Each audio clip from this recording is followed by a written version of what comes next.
Hello everyone, मैं Shivam welcome करता हूं आपका अपने चैनल लर्न विद शिवी पर। तो आज आप पढ़ेंगे इलेक्ट्रोस्टैटिक का फोर्थ पार्ट, जिसमें आप पढ़ेंगे इलेक्ट्रिक फील्ड और electric field due to a point charge. खैर आपने देखा भी होगा कि 25 अप्रैल को यूपी बोर्ड का क्लास 10th 12th का रिजल्ट आ रहा है। ठीक है, कोई बात नहीं, रिजल्ट आपका कैसा भी आता है उससे आप बिल्कुल डरिएगा मत, क्योंकि आपको पता है single seat of paper can't decide your future. तो ये स्टार्ट करते हैं आज का लेक्चर। इसका नाम है electric field.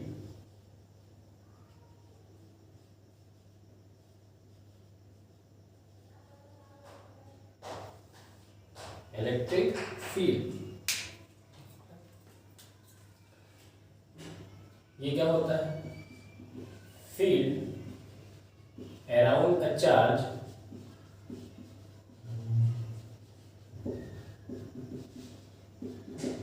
within which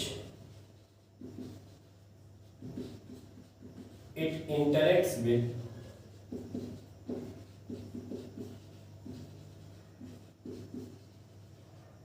another charge। क्या होता है? किसी चार्ज के अराउंड ऐसा फील्ड जिस फील्ड में कोई भी चार्ज दूसरे चार्ज के साथ इंटरेक्ट करता है। अब जनरली जब हम इलेक्ट्रिक फील्ड की बात करते हैं तो ध्यान दीजिएगा, हम बात करेंगे किसके? हम बात करेंगे इलेक्ट्रिक फील्ड इंटेंसिटी।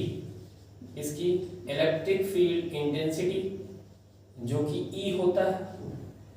ये फिजिक्स में कैसे डिफाइन होता है? ये क्या होता है? Force on an unit charge due to a test charge। Due to a test charge E से लिखते हैं, ये क्या होता है? F अपॉन क्यू नॉट, जहां पे क्यू नॉट क्या है आपका? ये है टेस्ट चार्ज। अब कोई पूछे टेस्ट चार्ज क्या होता है? A charge which is unable to produce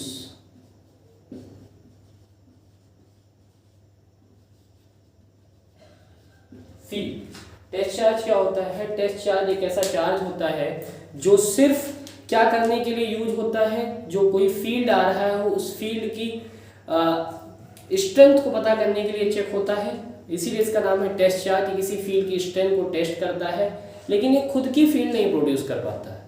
ये खुद की फील्ड प्रोड्यूस नहीं कर पाता है। ठीक है, जनरली। और अगर आपसे कोई पूछे कि ये ई एक कैसा क्वांटिटी है, तो ई आपका कौन सा क्वांटिटी है? एक ये वेक्टर क्वांटिटी है। कैसा क्वांटिटी है? Vector quantity. और जिसकी डायरेक्शन कहां से कहां होती है? डायरेक्शन होती है positive charge to negative charge. ठीक है, और ऐसे आपने लिखा होगा, फॉर्मूला लिखा होगा कि E equal to F by Q, और यहां लगा रहता है limit Q tends to 0। Q tends to 0। इसका मतलब क्या है कि ये जो Q होना चाहिए बहुत छोटा होना चाहिए, ताकि ये खुद का फील्ड प्रोड्यूस ना कर पाए। क्योंकि अगर ये खुद का फील्ड प्रोड्यूस करेगा तो ये टेस्ट कैसे कर पाएगा किसी चार्ज को? तो वो फोर्स ही हो जाएगा, फोर्स पर यूनिट चार्ज जैसे। ठीक है, आगे आप देखिए, देखो फोर्स पर यूनिट चार्ज का क्या मतलब है। जैसे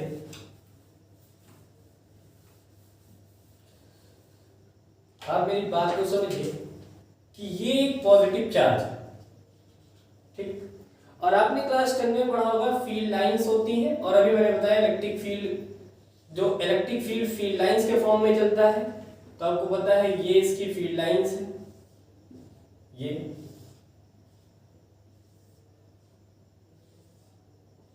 आपने क्लास 10 में पढ़ा होगा। ये कोई सोर्स चार्ज है जो कि फील्ड प्रोड्यूस कर रहा है। अब अगर मान लेते हैं यहां कोई क्यू नॉट चार्ज आया और इनकी बीच की दूरी कौन सी है? R। दोनों आपके पॉइंट चार्ज है, इनके बीच की दूरी क्या है? R। तो मैं पूछूं कि इन दोनों के बीच में फोर्स क्या लगेगा, तो आप कहोगे फोर्स लगेगा F = K Q not upon r square.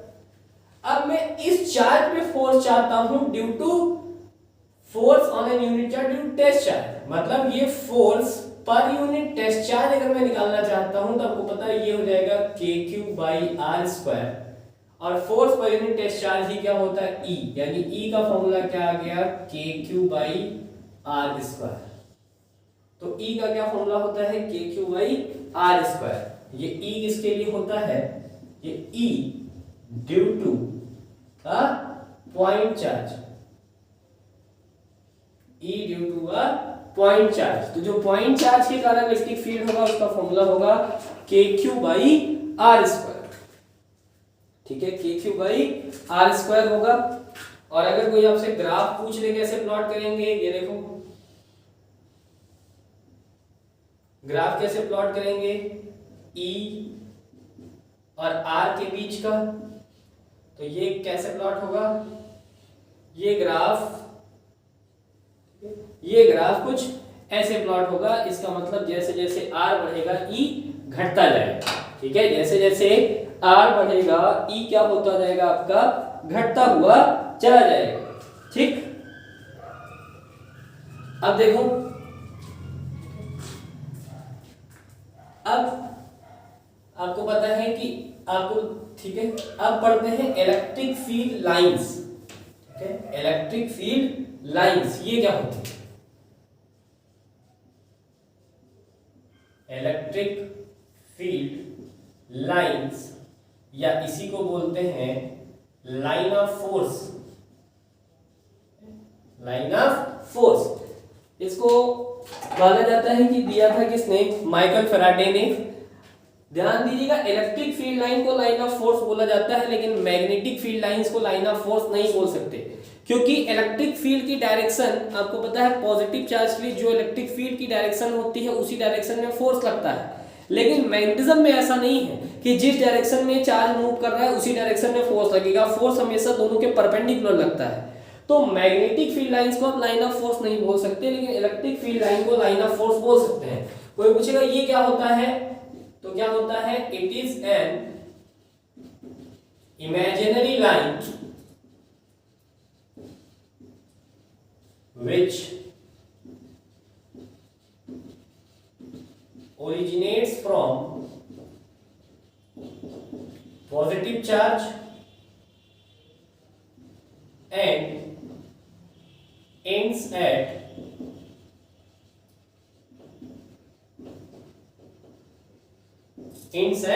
negative charge। ठीक, ये देखो जैसे ये एक पॉजिटिव चार्ज बनाया गया, ये नेगेटिव चार्ज बनाया गया, तो आपको पता है फील्ड लाइन, फील्ड लाइन आपकी इससे ओरिजिनेट होगी, इससे बाहर की तरफ जाएगी और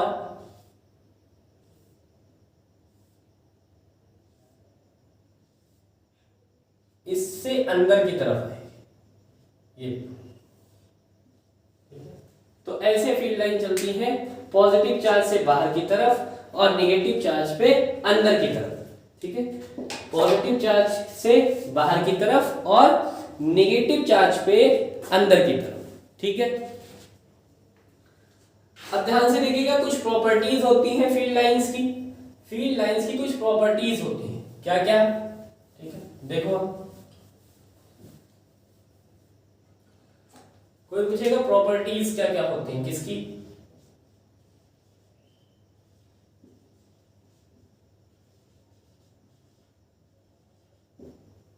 तो पहला क्या होता है, it is an imaginary line.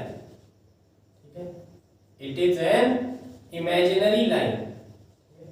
Actual में लाइन होती नहीं है, ये एक ऐसा पैटर्न बनता है जिसको हम मान लेते हैं कि ये इमेजिनरी लाइंस हैं, लेकिन ऐसी कोई लाइन होती नहीं, ये आप मानते हैं। ठीक है, दूसरा कि it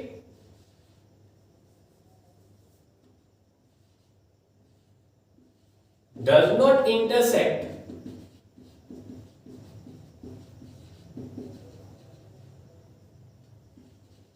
each other।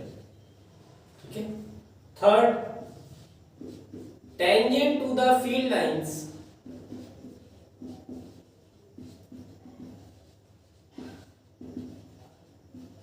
gives the direction of electric field। तो पहले आप थर्ड वाला समझते हैं, फिर फोर्थ वाला समझते हैं। सॉरी, पहले थर्ड वाला फिर सेकेंड वाला। देखो, अगर ये फील्ड लाइंस जा रही है तो अगर मैं इस पे टेंजेंट खींच दूं, जरा ध्यान से देखिए, तो ये किसकी डायरेक्शन बताएगा आपको? ये इलेक्ट्रिक फील्ड की डायरेक्शन बताएगा। मान लेते हैं फील्ड लाइन ऐसी जा रही है, मुझे इस पॉइंट पे इलेक्ट्रिक फील्ड की डायरेक्शन चाहिए, ये आपको किसकी डायरेक्शन बताएगी? ये आपको इलेक्ट्रिक फील्ड की डायरेक्शन बताएगी। ठीक है, अब ये वाला पॉइंट देखो, it does not intersect each other, मतलब ठीक है, दो फील्ड लाइन, ठीक है, या ऐसे लिखा जाता है कि no two field line intersect each other. अब कैसे इसको प्रूव करते हैं? मान लेते हैं कि दो फील्ड लाइन इंटरसेक्ट कर गई, हमने कॉन्ट्राडिक्शन से मान लिया कि दो फील्ड लाइन इंटरसेक्ट कर गई, तो आपसे कोई पूछेगा इस पॉइंट पे, इंटरसेक्टिंग पॉइंट पे आप इलेक्ट्रिक फील्ड की डायरेक्शन बताइए, तो आपने कहा यहां से एक टेंजेंट खींचेंगे, ये हो गया E1, और एक इस पे टेंजेंट खींच देंगे, ये हो जाएगा E2। तो इंटरसेक्टिंग पॉइंट पे आप देखिए इलेक्ट्रिक फील्ड की दो डायरेक्शन मिल रही है, और आपको पता है किसी एक पॉइंट पे किसी भी चीज की दो डायरेक्शन पॉसिबल नहीं है।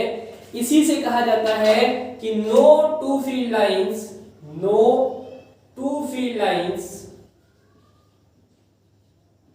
intersect each other, no two field line intersect each other, दो फील्ड लाइन एक दूसरे को इंटरसेक्ट नहीं करती।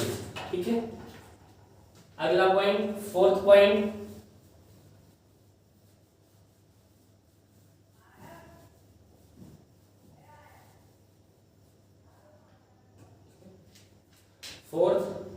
क्या है कि field lines are always normal to the surface। जैसे ये पॉजिटिव चार्ज है किसी सरफेस पे, तो फील्ड लाइंस इसके नॉर्मल चलेंगी, ऐसे।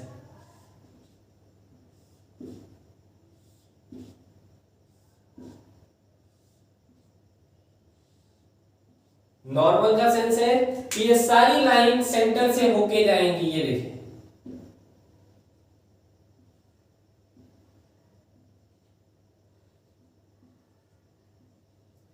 ठीक है, अंदर नहीं होंगी, अंदर फील्ड लाइंस नहीं होंगी, फील्ड लाइंस अंदर। यहां पे क्या होगा? अंदर E बराबर क्या होगा आपका? अंदर E बराबर 0 होगा। ठीक है, अंदर E बराबर क्या होगा आपका? 0 होगा। ठीक है, अब फिफ्थ पॉइंट देखिए, fifth point, it does not form a close loop. इस बात को समझिए कि ये कभी क्लोज लूप फॉर्म नहीं करते हैं। ठीक है, if they do so, work done by conservative force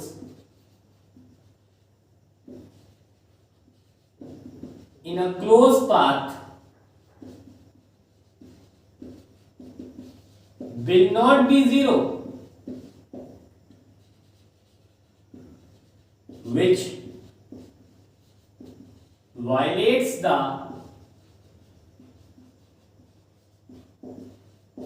conservative principle, which violates the conservative principle। मेरी बात को ध्यान से सुनिए।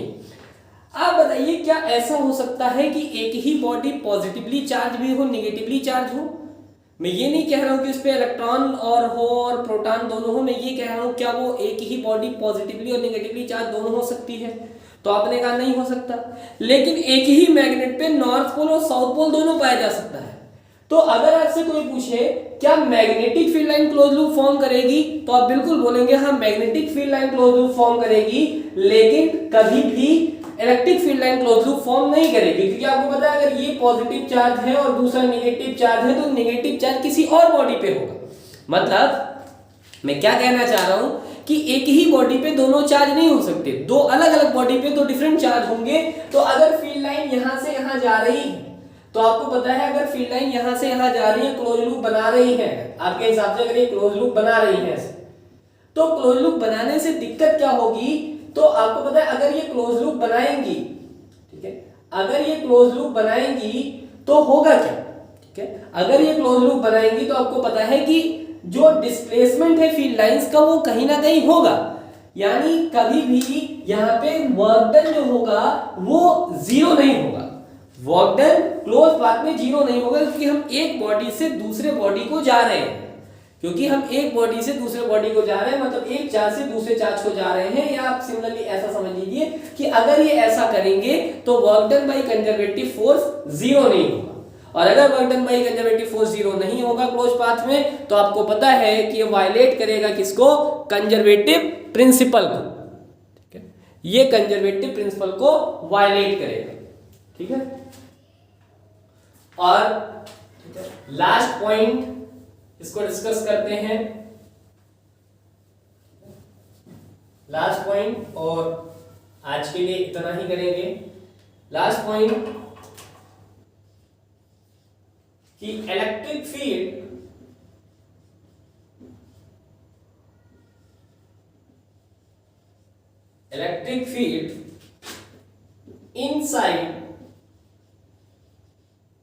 inside an isolated conductor is zero. Electric field inside an isolated conductor is zero.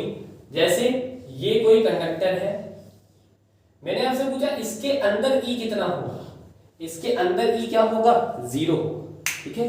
आपने कहा जीरो कैसे होगा, ठीक है, देखो अब आपको पता है अगर ये कंडक्टर है तो इसमें पॉजिटिव और नेगेटिव चार्ज दोनों है।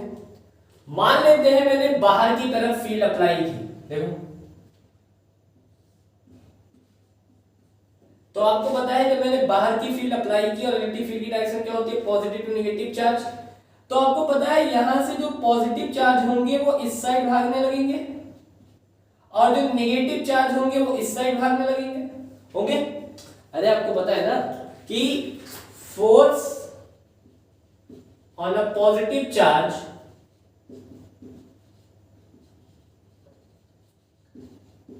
इज सेम एज, या ऐसे लिख लो, direction of force on positive charge is same as E, but on negative charge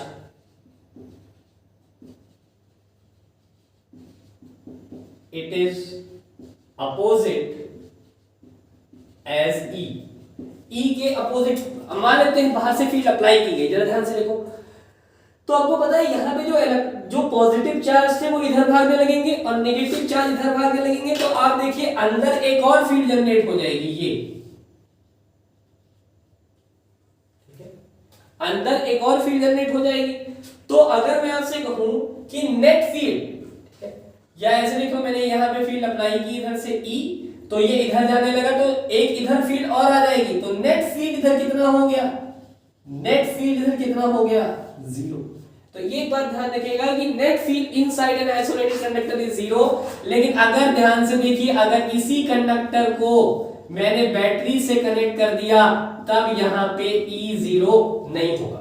तो आपने देखा क्यों नहीं होगा, क्योंकि जो यहाँ निगेटिव चार्ज और यहाँ पॉजिटिव चार्ज आएगा, आपको पता है ये निगेटिव चार्ज ट्रांसफर हो जाएगा किसको, ये नेगेटिव चार्ज पॉजिटिव प्लेट को ट्रांसफर हो जाएगा और ये पॉजिटिव चार्ज नेगेटिव प्लेट को ट्रांसफर हो जाएगा। इसका मतलब क्या है कि यहाँ पे चार्ज का एक्युमुलेशन होगा नहीं, तो चार्ज का एक्युमुलेशन अगर होगा नहीं तो अंदर अपोजिट फील्ड नहीं बन पाएगी, और अगर अंदर एक अपोजिट फील्ड नहीं बन पाएगी तो आप ये बात कह ही नहीं सकते कि net field inside the conductor is zero होगी। ध्यान से समझिएगा, लोग क्या कहते हैं, लोग आपको ऐसा बता देते हैं कि net electric field inside and conductor is zero. नहीं, ये गलत है। Net field inside and isolated conductor is zero होता है। अगर कोई कंडक्टर ऐसा लाएंगे जिसको आपने बैटरी से कनेक्ट किया है तो उसमें क्या होगा, उसमें इलेक्ट्रिक फील्ड जीरो नहीं होगा। ठीक है, तो आज के लिए इतना ही करते हैं। ठीक है, तब तक के लिए आप खुश रहिए, लाइफ को एंजॉय कीजिए और रिजल्ट आ रहा है उसका मजा लीजिए। Good bye.